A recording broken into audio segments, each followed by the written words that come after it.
Malachi personally just in here talking about how he kind of stays level-headed and just that's kind of who he is, because if he goes off or does something, people could react to that. Is that who he is, or does he have a little fire in him, or when have you seen him kind of maybe go off a little bit, maybe practice something like that, and people react? Yeah, I think he has that fiery side to him.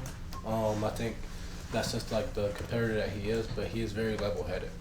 Because he's right, especially how it is today. Like if you show some type of emotion, people will take it and run with it. And he does a great job as one of the leaders on the team. It's just trying to stay level-headed and keep everybody on the same page. So, that is true. He's very level-headed. Okay, really quick. Having the game on Friday, freed up to watch Texas on Saturday night. What stood out about Texas maybe that was different than you saw the first time you played? Yeah, I think when you look at it, their ability to run the ball, that changed, I would say. They look a lot more physical, still very explosive. When you look at it, they're not the same Texas team that we played before. We're not the same Georgia team, and, they've grown in areas, and so have we, and, we just got to go back to work. Yeah, there's been a lot of talk about the value of conference championship games and what they might mean with college football playoff. So to get to this point for you guys, what does it mean to play in this game and potentially almost win this game? Yeah, I think it means a lot. A lot of people question us about how the year is going and what type of team that we have, and our abilities and what we can do. And I think just being able to get in the game says a lot about who we are. We really want to take it day by day, and if we take the right steps and when we get there Saturday, we put everything in the bank and we're able to go play our best. Malachi, when you say you're not the same Georgia team, in what ways do you think you're different than the last time y'all played Texas? Yeah, I think when you look at it, we've been battle tested for sure. We've kind of figured out, what our strengths and our weaknesses are. We're just trying to hone in on those and, just get better day by day, take the steps that we need to take to be able to be the best team that we can be. Okay, with that Texas receiving core, what did you learn from that first matchup just about what they're good at and the challenge they're going to present on Saturday? Yeah, very explosive. Like I said the first time we had met up with them, very explosive. The fact that they have two quarterbacks who are very knowledgeable, and they can both hurt you with the run or the pass, with their legs. I think that's huge, and just having a group like that he can, have an escape to, no matter what receiver it is. I think that's huge for him, and we just all got to be on the same page. Malachi, on defense, are you as confused about the consistency as everybody else is? I mean, you probably watched the Texas tape, that was really good, and then things like UMass, first half Alabama, you pick a different game. Do you have any reason it's been so inconsistent? I think it's just, wanting to start out fast and just be on the same page, play as a unit. I think sometimes when you look at it, guys, we just need to all be on the same page instead of going out there and, not playing as individuals instead of playing as an 11, whole group. And I think that's the biggest thing is, when we're all connected, we're all on the same page, we're doing things really good, and when we're not doing things so good. So I think that's the biggest thing. Yeah, follow up on that a little bit. Kirby said, it seems like if there's one mistake on a drive on defense, it has been hard at times for this group to come back from it. Just how do you, figure out that resiliency within a drive, especially against a Texas team who's going to make some plays on offense? Yeah, I think just kind of knowing that we've been in that position before, throughout this year and, in the past, and just leaning on each other. When things get hard, not pointing the fingers, not complaining, coming together as a group and figuring it out and trying to move on to the next play, because, you can either let the play affect the next one or you can move on from it. So I think that's the biggest thing.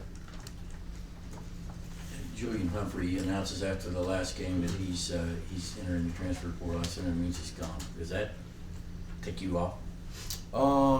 It's crazy timing, I'd say. It's a weird situation, and I don't know what I'm allowed to say and what I can speak on. So I wish him the best of luck, and I'm just ready to go back to work. Malachi, you came here a couple years ago, won a national championship. You guys went unbeaten in the regular season last year. This year's been a little bit different to get to where you guys are. How would you describe kind of where this team is now, given what you've had to get gone through this year? Yeah, I think we're in the perfect spot. I wouldn't change a thing about the season. I think we've learned about a lot of our team, and It's brought us to where we are today, and I think, you know, all the ups and downs that we had through the season is going to help us at the end of the year, and I think that's the biggest thing. You know, I think that's one thing I really liked about Georgia football is, like, you end up playing your best ball at the end of the season. I know, like, we say that a lot, and, you know, a lot of people hear that, but we really do believe in that, and we think that's true. So. Malaki, for you personally, you've been asked to do a lot of different things this season, and you've had a lot of youthful guys around you. Can you just talk about the challenge that's presented and how that's helped you grow as a player? Yeah, I think just kind of thinking back when I was a freshman, and the guys that are around me, and, you know, coming in, they just won a natty, and I was a freshman coming in, and, you know, I was the young guy around a few older people, and they were trying to help me figure out the way, and they were asked to do a bunch of things.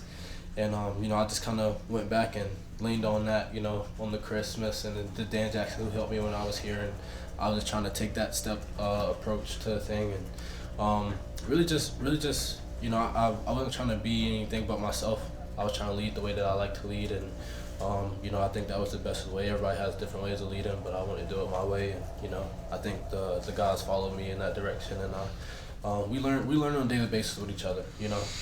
You know, nobody's ever right. And I think, you know, they've given me the room to grow and, you know, follow me, and I've done the same with them. So. Can you tell us what you've seen from Ellis Robinson and DeMello? Yeah, man, they compete. They really do. You know, just two young guys coming in and learning the system. It's hard here. It really is, and just to see how they work and they compete, you know, they really want to learn. You can tell in the meeting room, you know, like, you know, you see them taking notes, you see them asking questions, kind of like sponges, you know, they just want to learn information, and I think that's just such a good sign to see when you're so young and you come in and, you know, things probably may not go your way, like you may not get on the field right away, but just to see them kind of, you know, keep going at it, I think that's huge.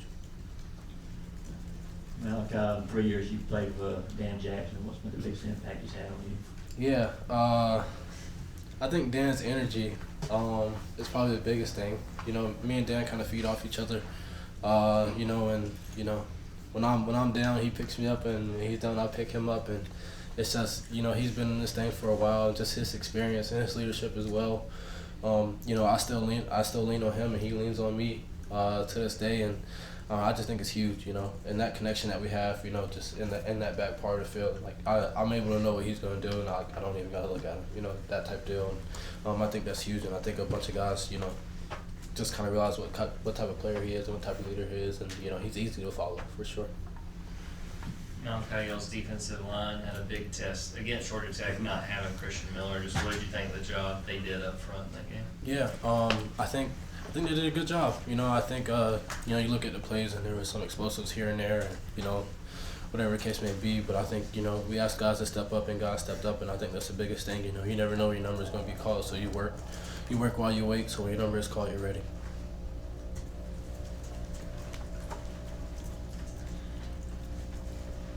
You guys got Roderick Robinson back on the offensive side of the ball this week.